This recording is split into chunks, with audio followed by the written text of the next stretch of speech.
A blessed day to all of you. Welcome to the segment Talks with Nalaka. This is our very first segment, and I would like to give you a brief introduction as to what we are trying to accomplish and discuss in this short interview that we are going to have. Like you know, leadership is a vast subject, so we thought of tackling this subject, but also because leadership is a vast and a huge one, we would take it in segments, pieces, and describe each quality, each characteristic that a leader who is hosting a team or an organization should display. So today, for the very first interview, I've got with me Pastor Dishan De Silva, who is the lead pastor of Bethany Christian Life Center, the chairman of the Voice of the Voiceless, and also the chairman of Bethany Training Institute. And we are going to have this conversation this evening regarding basically the most important issues at hand in the society at this moment, and also to get some insight as to how a leader like Pastor Dishan would cope with these situations as it happens. Now, to get into the segment, I would like to give a brief background. As you know, Sri Lanka in the past 2 years have gone through change in circumstances when it comes to the leadership aspect. For example, last April we faced the bomb scenario. April 21st, there was a huge bombing. It affected many people, businessmen, normal people, and people in various walks of life had their lives alternated and changed because of this situation. And now this year, the COVID-19 has definitely affected our lives, changed the course of what we are trying to do, the course that we were on.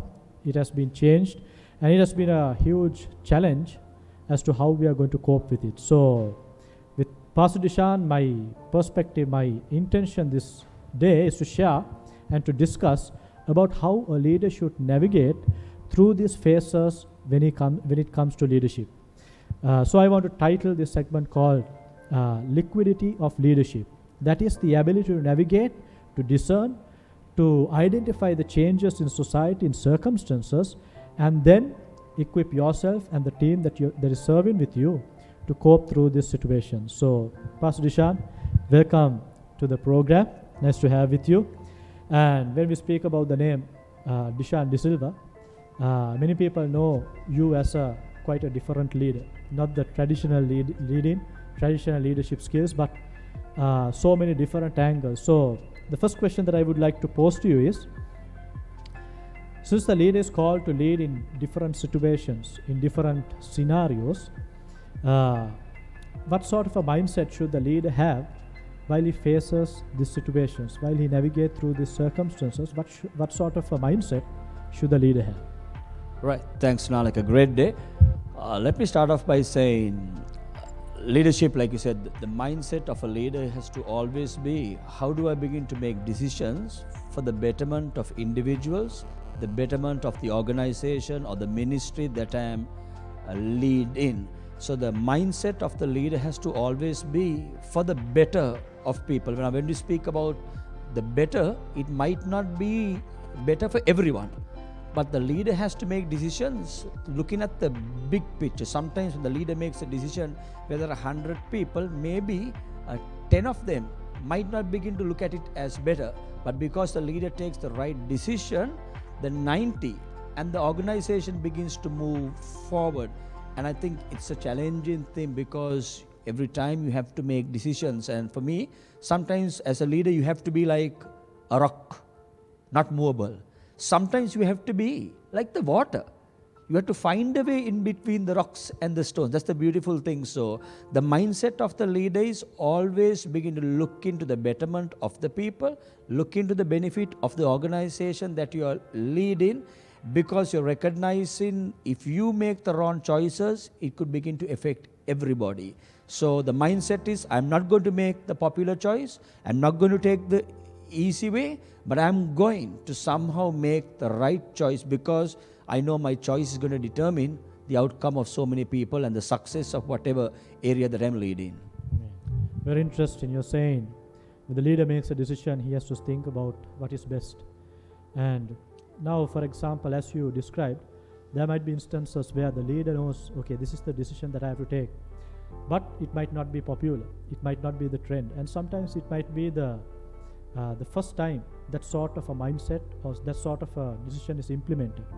If that is so, there is this possibility that the team that is working with the leader, sometimes it might be difficult for them to fully identify or fully understand what the leader is trying to do. So what do you think the leader should do to help his team to come aboard, or for them to be on the same page?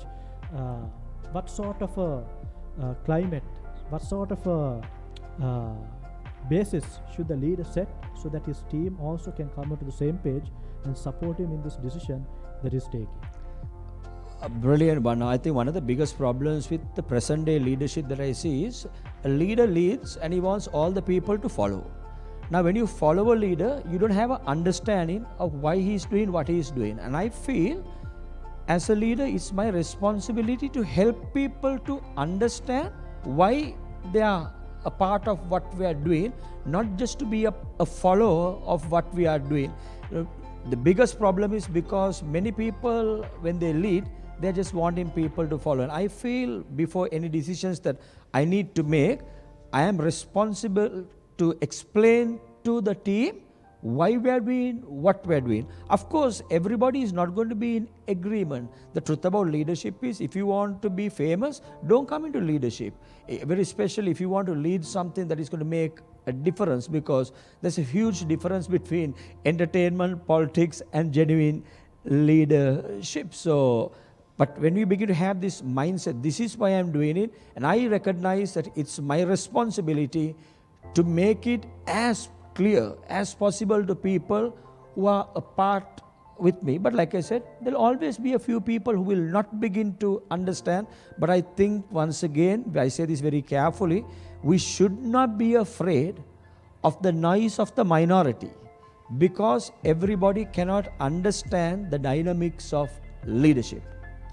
I think that is very important. Maybe many times we have seen the noise of the minority surpasses the voice of the majority, and it seems like the negative is more vocal than the positive. But what you're saying is so true. I think leaders out there, when you hear voices, it is important to discern whether this is the voice of the minority or the majority, and to go with that.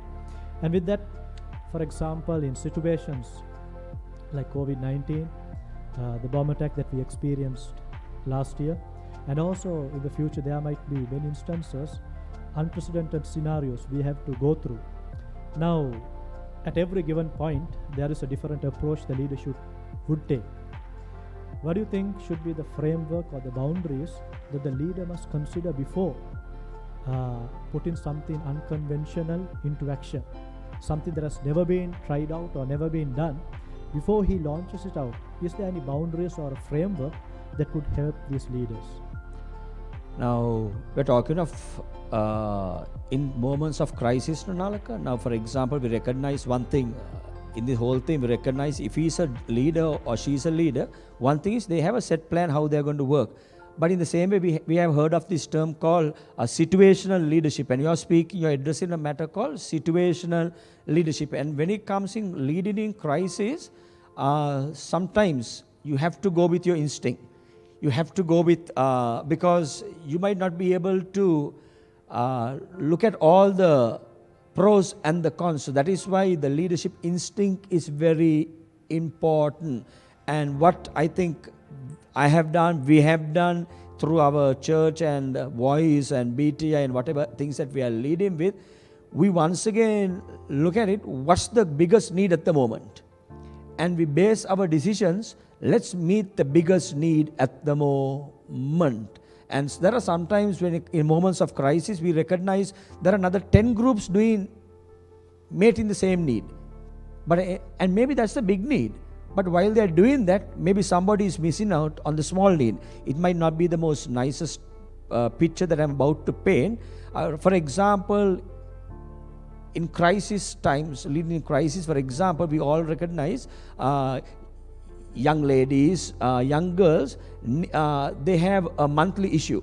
Now, in certain times, I have seen in dealing with people, some people go and give them food, etc., but they forget the sanitary need of these individuals.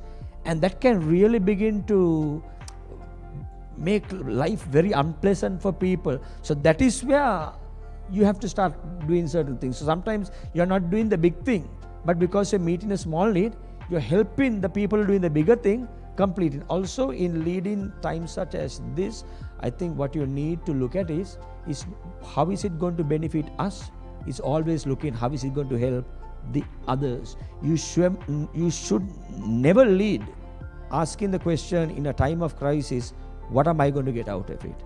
Because in times of crisis, it's not about what am I going to get, how am I going to help them to make it. Important advice. Don't seek what you can get out of it, but seek what you can benefit the others with.